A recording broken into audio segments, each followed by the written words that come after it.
साथियों, हमने first class में आपको ए से स्टार्ट होने वाली फिगर ऑफ स्पीच को हमने कंटिन्यू किया और आपको अच्छे से समझाया।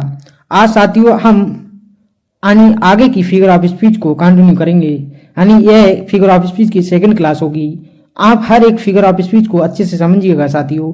आज हम साथियों यानी जो आगे की जो फिगर ऑफ स्पीच को स्पीच है उसको हम विद एग्जाम्पल के बहुत ही आसान भाषा में आपको समझाने की कोशिश करेंगे। आप साथियों क्लास में एंड तक बने रहें। साथियों सी से स्टार्ट होने वाली फर्स्ट यानी फिगर ऑफ स्पीच को हम समझेंगे।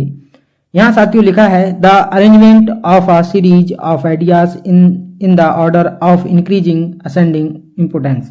इन लाइनों का साथियों यहाँ जो मतलब है उसको आप समझिए कि यानी क्लाइमैक्स का जो मतलब होता है साथियों यानी चरमोत्कर्ष होता है। यानी और आगे जो डेफिनेशन है इसका जो हिंदी में आपको मतलब हम समझाते हैं, आप सुनिएगा। क्या विचारों की एक श्रृंखला को बढ़ते महत्व को के यानी क्रम में व्यवस्थित करना, इसे हम यानी क्या कहते हैं क्लाइमैक्स कहते हैं। यह साथियों बेस ऑन डिफरेंस पे है, यानी डिफरेंस पे बेस है। यह एक ग्रीक वर्ड यानी क्लाइमैक्स से इसका ओरिजिन हुआ है जिसका मतलब लेटर होता है। साथियों अब हम इसके एग्जाम्पल को अच्छे से समझेंगे। साथियों ये क्लाइमैक्स के यानी एग्जाम्पल्स हैं, आप इसको अच्छे से समझने की कोशिश करें। क्या सिंपल, इरेक्ट, सेवर यानी ऑस्टियर, सबलिम। यानी इन लाइनों का मतलब है साथियों जो फर्स्ट लाइन है क्या सरल, सीधा, गंभीर, कठोर यानी उत्कर्ष। यहाँ साथियों यानी क्लाइमैक्स का यूज किया गया है। क्लाइमैक्स को हमने बताया विचारों की ये क्या है श्रृंखला को बढ़ते क्रम को व्यवस्थित जो करना होता है उसे ही हम क्लाइमैक्स कहते हैं। तो यहाँ देखो व्यवस्थित किया गया है साथियों। Second example, what a piece of work is man, how noble in reason, how infinity in any faculties in action, how like an angel in apprehension, how like a god. इन लाइनों का जो साथियों इस जो सेकंड जो example है उसका जो मतलब है उसको समझिएगा। कहना मनुष्य कितना महान है, तर्क में कितना महान, क्षमताओं में कितना असीम, कर्म में कितना यानी देवदूत जैसा, यानी और आशंका में कितना देवता जैसा। साथियों यह इन लाइनों का मतलब था। यहाँ पर भी एक यानी क्या यानी बढ़ते महत्व के क्रम को यानी व्यवस्थित किया गया है। यानी जो थर्ड एग्जाम्पल है साथियों उसको समझिए। To gossip is a fault, to level a crime, to slander a sin. कह रहे हैं चुगली करना दोष है, निंदा करना अपराध है और निंदा करना पाप है। नेक्स्ट जो एग्जांपल है इसको समझिएगा साथियों। नेक्स्ट जो एग्जांपल है इसको समझिए। कहना है आई केम, आई सा, आई कॉन्क्वर्ड। यानी मैं आया, मैंने देखा। जो यहाँ दिया गया है साथियों इन लाइनों का जो मतलब है इसको अच्छे से समझिएगा। आई कॉन्क्वर्ड यानी मैंने जीत को हासिल की। यानी फिर से समझिए साथियों, आई केम, आई सा, आई कॉन्क्वर्ड। यानी सरल यानी मैं आया, मैंने देखा, मैंने जीत हासिल की। Next, I love, I run, I live, I sin, I dance for joy. यानी मैं हंसता हूँ, मैं दौड़ता हूँ, मैं छलांग लगाता हूँ, मैं गाता हूँ, मैं खुशी से नाचता हूँ। इन लाइनों का मतलब है साथियों। नेक्स्ट फिगर ऑफ स्पीच को हम समझेंगे अब साथियों। अगली जो फिगर ऑफ स्पीच है इसको आप समझिए कि क्या है कॉन्सोनेंस। इसका मतलब हिंदी में साथियों व्यंजन होता है। कारण a special type of alliteration in which the repeated pattern of consonants in marked by change in the intervening vowels. यानी इसकी जो डेफिनेशन है उसको हिंदी में समझिएगा साथियों।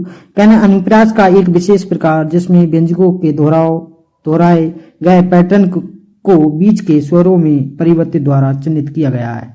तो साथियों यहाँ पर जो आई दिया गया है इसका मतलब एडिस्ट होता है, डेट इज। यानी इसका हिंदी में मतलब साथियों यथार्थ होता है। तो आगे देखते हैं क्या है। कहना the final consonance of the यानी टेस्ट यानी syllables match each other but the vowels differ. कह रहे हैं तनावग्रस्त अक्षरों के अंतिम व्यंजन एक दूसरे से मेल खाते हैं लेकिन स्वर भिन्न होते हैं। यह साथियों क्या होता है यानी कॉन्सोनेंस का डेफिनेशन है। और हमने आपको यानी आई का यथार्थ करके यानी समझाने की कोशिश की। अब आप साथियों अच्छे से समझ गए होंगे।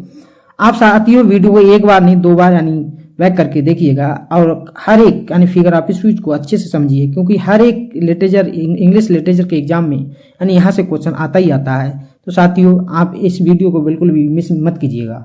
मैं मानता हूँ कि यह बहुत ही यानी बहुत ही इम्पोर्टेंट यानी हिस्ट्री मटेरियल को मैंने आपको यानी प्रोवाइड किया है, जिससे मैं आपको विश्वास दिलाता हूँ आप कोई भी यानी फिगर ऑफ स्पीच से रिलेटेड क्वेश्चन को मिस नहीं कर पाएंगे। अब साथियों आगे हम इसके करें लिंजर, आगे जो दिया गया है करें लिंजर लांगर और लैंग्यू या क्या राइडर रीडर रेडर और रूडर। जो साथियों दिया गया है इसके क्या एग्जाम्पल है, क्योंकि यह क्या दिखा रहा है यानी तनाव यानी ग्रस्त अक्षरों के यानी अंतिम व्यंजन एक दूसरे से मेल खाते हैं लेकिन स्वर भिन्न होते हैं। देखो साथियों यहाँ मैच खा रहे हैं मगर एक दूसरे से क्या है भिन्न है। अब साथियों आप समझ गए होंगे नेक्स्ट फिगर ऑफ स्पीच को आप समझते हैं साथियों अब हम next figure of speech cacophony को समझेंगे। कैकोफनी क्या होता है साथियों, यानी यहाँ जो कैकोफनी की बात की गई है कह रहे हैं द क्लास ऑफ क्या डिस्कॉर्डेंट और हार्श साउंड से विद इन आ सेंटेंस और phrase. Cacophony is a familiar feature of tango twisters what can also be used to poetic effect। साथियों इन जो लाइनें हैं इनका जो मतलब है समझिएगा साथियों हिंदी में। कह रहे हैं किसी वाक्य या वाक्यांश के भीतर असंगत या कठोर ध्वनियों का टकराव कैकोफनी यानी क्या टंग एंड ट्विस्टर्स की एक जानी पहचानी यानी विशेषता है, लेकिन इसका इस्तेमाल यानी काव्यात्मक प्रभाव के लिए भी किया जाता है। साथियों यहाँ एज दिया गया है, एज क्या होता है उसको समझिए साथियों। कह रहे हैं इन द वर्ड्स यानी जो वर्ड्स दिया गया है उसको यानी क्या है इन द वर्ड्स यानी अनफ्रैक्चुअल यानी सॉरी साथियों यानी क्या अनफ्रैक्चुअस यानी राक्स यानी अनफ्रैक्चुअस राक्स ये वर्ड्स है साथियों, इसको अच्छे से प्रोनाउंस कीजिएगा साथियों। और थोड़ा बोलने में अटपटा है, इसको क्या कहते हैं साथियों दोबारा सुनिए। क्या है अनफ्रैक्चुअस, ठीक है राक्स। कह रहे हैं इन टी.एस. इलियट से यानी क्या दूसरा जो दिया गया है यानी कह रहे हैं स्वेनी यानी इरेक्ट, स्वेनी इरेक्ट है दूसरा।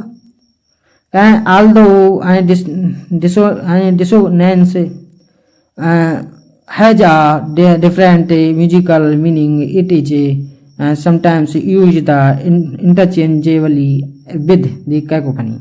साथियों इन जो एज है इसका जो पूरा मतलब है वो उसको एक साथ आप समझिएगा।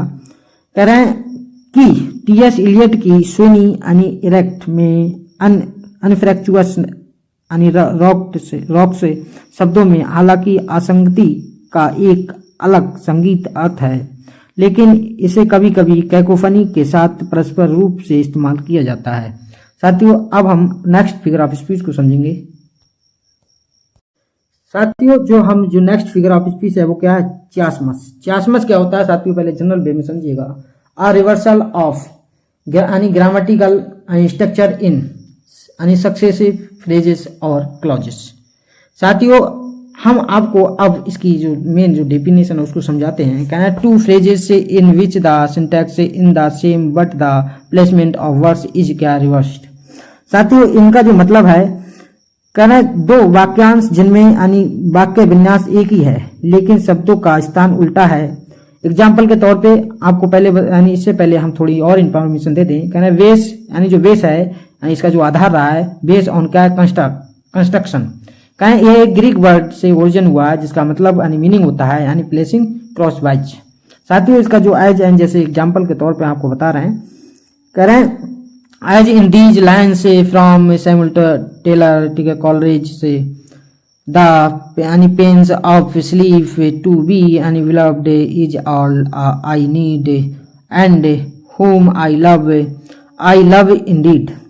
क्या साथियों इनका मतलब यानी हिंदी में समझिएगा। कह रहे हैं जैसे सैमुअल टेलर कॉलरेज की द प्रिंस ऑफ स्लीप की ये पंक्तियां यानी जो उनका वर्क था क्या नाम था द प्रिंस ऑफ स्लीप की ये पंक्तियां प्रिय होना ही मेरी जरूरत है और जिसे मैं प्यार करता हूँ मैं उससे यानी सचमुच प्यार करता हूँ। यानी क्या इन लाइनों का मतलब मैंने आपको साथियों बताया, जो क्या यानी कॉलेज साहब के द्वारा यानी work the pens of sleep से ली गई थी। अब साथियों नेक्स्ट फिगर ऑफ स्पीच को हम समझते हैं। साथियों नेक्स्ट फिगर ऑफ स्पीच है वो क्या है, क्लिच। क्लिच का जो मतलब होता है साथियों एन एक्सप्रेशन सच, यानी ये क्या है, एक एक्सप्रेशन है, यानी जो उसको बताया गया है क्लिच को, यानी कहना चाह रहे हैं एक नया पृष्ठ खोलना है, यानी एन एक्सप्रेशन सच, एक नया पृष्ठ खोलना, कह रहे हैं as turn over a new leaf that has been use so यानी frequently it has lost its यानी एक्सप्रेसिव पावर। इन लाइनों का साथियों मतलब है, आप समझिएगा, कह रहे हैं कि जैसी अभिव्यक्ति का प्रयोग इतनी बार किया गया है कि जिसकी अभिव्यक्ति शक्ति समाप्त हो गई हो। यानी क्या कहना चाह रहा है, यानी इसका मतलब एक नया पृष्ठ खोलना होता है, जैसी यानी अभिव्यक्ति का प्रयोग यानी इतनी बार किया गया है कि जिसकी क्या अभिव्यक्ति जो शक्ति है वो समाप्त हो गई हो। साथियों एक क्लिच का मतलब था, अब क्लिच आएगा, आप साथियों अच्छे से इसके क्वेश्चन को फाइंड आउट कर सकते हैं। नेक्स्ट यानी फिगर ऑफ स्पीच को साथियों आप समझते हैं। साथियों जो नेक्स्ट फिगर ऑफ स्पीच है उसको क्या बोलते हैं, यानी कोलोक्वियलिज्म। कोलोक्वियलिज्म जो है उसको साथियों अगर हिंदी में बोला जाए तो क्या होता है, इसका मतलब यानी बोलचाल की भाषा है। क्या है, एक बोलचाल की भाषा है। कह रहे हैं इसको समझिए, कह रहे हैं एन इनफॉर्मल, क्या है, एन इनफॉर्मल एक्सप्रेशन ऑफ यानी स्लैंग यानी स्पेशली इन यानी कॉन्टेक्स्ट ऑफ फॉर्मल यानी राइटिंग। इन लाइनों का जो मतलब है साथियों, कह रहे हैं एक अनौपचारिक यानी अभिव्यक्ति या अपशब्द विशेष रूप से यानी औपचारिक लेखन के संदर्भ में एज, इसका जो एज एग्जाम्पल है उसको समझते हैं साथियों। एज इन यानी Philip Larkin's send no money all the other lets there were यानी itching to have a wash. इन लाइनों का जो मतलब है साथियों एग्जाम्पल के तौर पर उसको समझिएगा। कहना चाह रहे हैं यहाँ पर जो लेखक है फिलिप लार्किंस, जैसे कि फिलिप लार्किंस के यानी जो वर्क है यानी क्या send no money, send no money में वहां यानी मौजूद सभी लेखक यानी पार्टी करने के लिए उत्सुक हैं। यानी इसका मतलब है सभी लेखक जो हैं यानी पार्टी करने के लिए क्या उत्सुक हैं, उसको बताया गया है साथियों यहाँ, यानी जो फिलिप लार्किंस के द्वारा यानी इसको राइट किया गया था सेंड नो मनी वर्क को। अब नेक्स्ट फिगर ऑफ स्पीच को साथियों हम समझेंगे। साथियों नेक्स्ट जो फिगर ऑफ स्पीच है वो क्या है, कंसिस्ट। यानी कंसिस्ट जो है उसका जो मतलब होता है दम्भ, यानी एन एलेबोरेट यानी पैरेलल बिटवीन टू यानी क्या सीमिंगली वर्ड्स यानी लिबर्टी मूवमेंट से बिलो आर यानी क्या specially known for there the consist as a John Donne's the flea. साथियों इसको हिंदी में आप समझिएगा, यानी जो दम्भ है यानी जो कंसिस्ट है जो इसका जो मतलब है कहीं दो भिन्न प्रतीत होने वाली यानी वस्तुओं या विचारों के बीच एक विस्तृत समानता है, तत्व मीमांसा से अपने दम्भ के लिए जाने जाते हैं, जैसे कि जॉन डन की यानी द फ्ली में है। यानी साथियों नई यानी जो ब्रैकेट में है इनका मतलब है यानी जो कि यानी नीचे जो दिया गया है, नीचे साहित्य आंदोलन देखें, नीचे जो साहित्य आंदोलन है उसको आप देखिएगा तो वहां पर इन लाइनों का मतलब था साथियों यहाँ से यहाँ तक। साथियों अब आप अच्छे समझ पाए हैं क्या है, एक विचारों के बीच एक विस्तृत समानता या तत्व मीमांसा कभी विशेष रूप से अपने दम्भ के लिए जाने जाते हैं, जो यानी क्या जॉन डन की यानी थफली में बताया गया है। नेक्स्ट फिगर आप स्पीच को साथियों समझते हैं। साथियों अब हम एपिग्राम को समझेंगे। अ ब्रीफ यानी pointed saying the frequently introducing and क्या antithetical ideas which exceed the surprise and arrest the attention. इन लाइनों का मतलब है साथियों एक संक्षिप्त यानी नुकीली कहावत जो अक्सर यानी विरोधाभासी विचारों को प्रस्तुत करती है, जो आश्चर्य को उत्सर्जित करती है और ध्यान आकर्षित करती है। नेक्स्ट यानी हमने और डेफिनेशन को आपको दिया है और समझाने की कोशिश की है साथियों, समझिएगा इसको भी। कह रहे हैं एन एपिग्राफ है is a brief saying, an जो ब्रीफ में कहा गया है एक ब्रीफ में कहा गया है छोटे, ठीक है, कहा छोटेपन में कहा गया है। In it ends in witty यानी विटी का मतलब क्या है, विनोदपूर्ण, ठीक है, टर्न है ऑफ थॉट यानी विचारों का यानी क्या टर्न है किसका है, विनोदपूर्ण तरीके से उसके एंड में।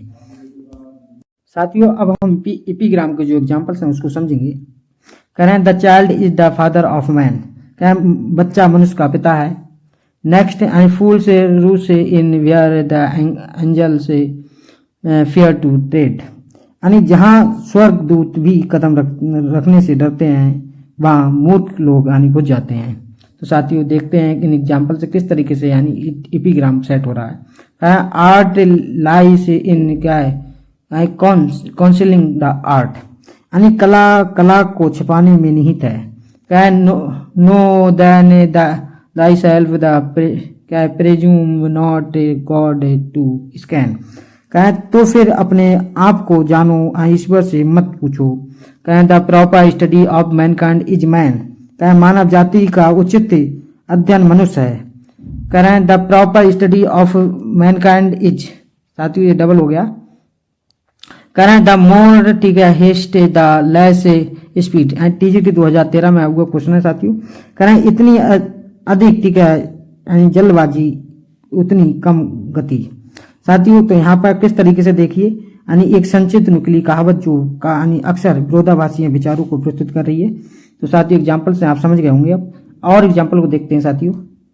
जो नेक्स्ट एग्जाम्पल है इसको समझिएगा। कह रहे हैं a man can not be too careful in the choose of the enemies, कह रहे हैं एक आदमी अपने शत्रुओं के चयन में बहुत अधिक सावधान नहीं हो सकता। इस एग्जाम्पल का मतलब था next in the midst of life we are in death. इन लाइनों का मतलब समझिएगा साथियों क्या है। कह रहे हैं कि जीवन के मध्य में हम मृत्यु में हैं। नेक्स्ट जो एग्जाम्पल है कह रहे हैं कला जो है कला को छिपाने में निहित है। To fool doth think he is wise what the wise man knows himself to be a fool, कह रहे मूर्ख सोचता है कि वह बुद्धिमान है परंतु बुद्धिमान जानता है कि वह मूर्ख है।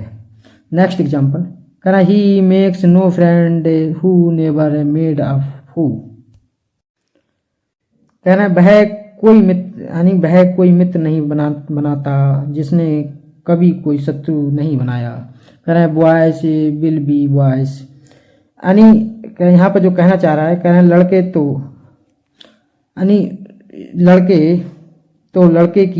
लड़के ही होते हैं। टीजीटी 2013 में आया हुआ है। कह रहे हैं इससे ऊपर वाला भी देख लीजिएगा साथियों। कह रहे हैं axes of the ceremony the source want of the wedding, कह रहे हैं अत्यधिक समारोह से प्रजनन की कमी का पता चलता है।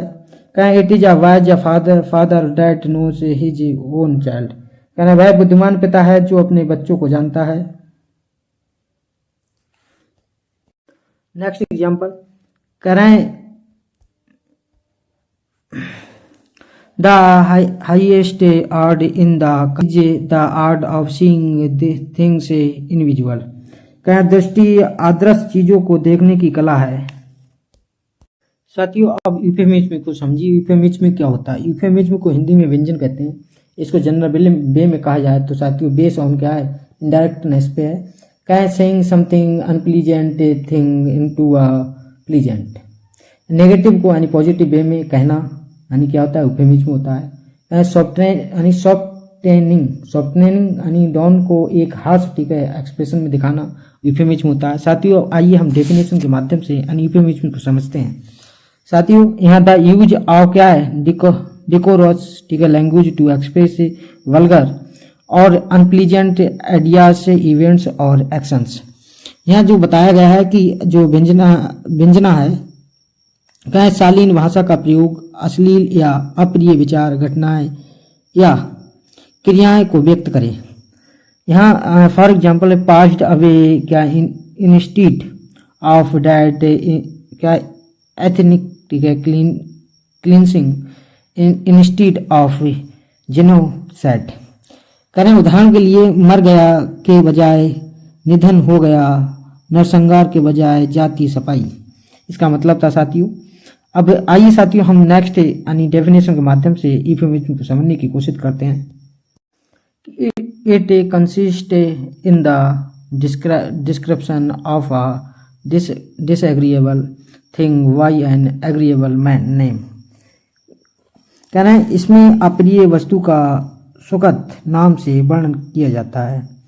एग्जाम्पल साथियों समझेंगे इससे पहले यहाँ समझ लीजिएगा यह एक ग्रीक वर्ड से यानी ओरिजिन होता है किसका यूफेमिज्म का यानी ईयू का मतलब जो साथियों यानी वैल होता है और यानी फैम का मतलब आई स्पीक होता है। आणि ये साथियों यू आणि ईयू यानी प्रीफिक्स जुड़ के यानी फेम में यानी उससे बना यूफेमिज्म, जिसका मतलब होता है बेल आई यानी स्पीक आई स्पीक वेल। यह ग्रीक वर्ड से ओरिजिन हुआ साथियों। अब इसके एग्जाम्पल हम समझते हैं। First example, he has fallen asleep, वह सो गया। यानी आई यानी एडिस्ट डेट इज यानी अर्थात ही इज डेड यानी अर्थात वह मर गया। कह रहे हैं you are telling me a fairy tale, यानी तुम मुझे एक परी कथा, और आई वही अर्थात यानी झूठे यानी एक सुना रहे हो, यानी तुम मुझे एक परी कथा सुना रहे हो, यानी क्या है यानी झूठी। अब नेक्स्ट एग्जाम्पल को समझते हैं साथियों ये एग्जाम्पल डबल हो गया। नेक्स्ट एग्जाम्पल को देखते हैं। ही हैज फॉलन स्लीप, मानो वह ऐसे पड़ा है लेटा है कि सो गया। ही हैज हिज क्या है मैजेस्टी से गेस्ट फॉर 5 years, यानी इन लाइनों में जो कहना चाह रहा है कि वह 5 वर्षों तक महामहिम के अतिथि रहे। साथियों नेक्स्ट यानी फिगर ऑफ स्पीच को हम समझेंगे। क्या एपिटेट, एपिटेट क्या होता है साथियों, इसको समझने की कोशिश कीजिए। क्या एन एडजेक्टिव और phrase that describe a prominent feature of a person और थिंग, यानी यहाँ लाइनों में कहना चाह रहा है साथियों कि एक विशेषण या वाक्यांश जो किसी व्यक्ति या चीज की प्रमुख विशेषता का वर्णन करता है।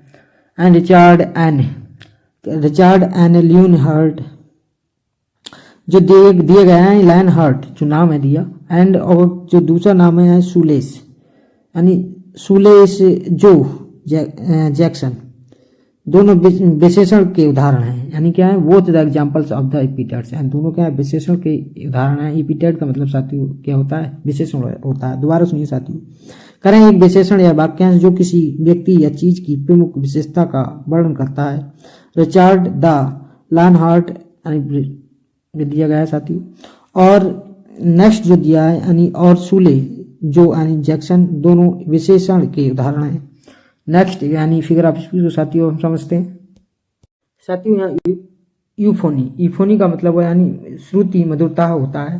कारण आप प्लीजिंग अरेंजमेंट ऑफ साउंड से मैनी कंसिडर, कारण यहाँ जो आगे दिया है सेलर डोर, क्या साथियों यहाँ सेलर डोर दिया गया है। कारण ऑन ऑफ यानी one of the most the euphonious यानी फ्रेजेस इन इंग्लिश, कहें जो श्रुति मधुरता है ध्वनियों की एक मन भावना यानी व्यवस्था। कई लोग सेलर डोर को अंग्रेजी के सबसे श्रुति मधुर वाक्यांशों में से एक मानते हैं।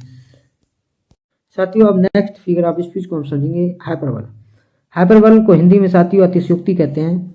एन एक्सेसिव ठीक है ओवर स्टेटमेंट ऑफ कंसिशियस ठीक है एग्रेगेशन ऑफ फैक्ट।